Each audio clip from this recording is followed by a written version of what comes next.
अस्सलाम वालेकुम दोस्तों, यूट्यूब चैनल अपना विलेज टीवी में खुशामदीद।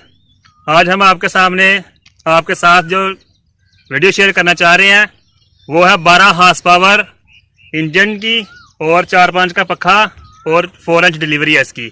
इसके मतलब आपको हम सब कुछ बताएंगे इंशाल्लाह। अभी हम फिर स्टार्ट करने लगे हैं और इसका जो डिलीवरी है वो भी दिखाएंगे आपको। तू पाना है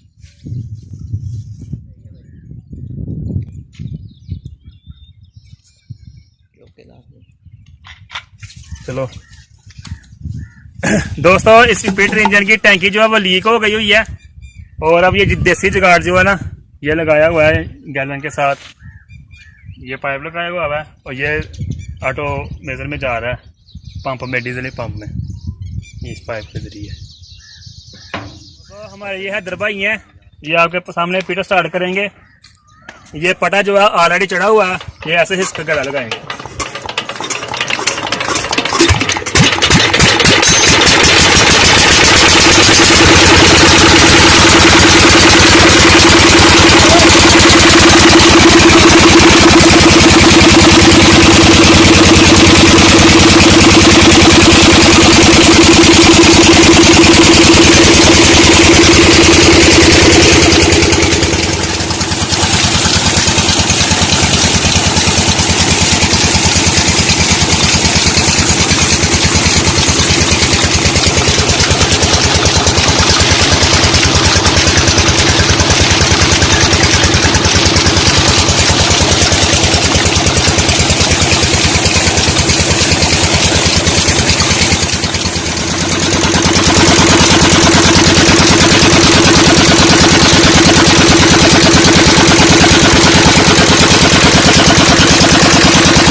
पानी का है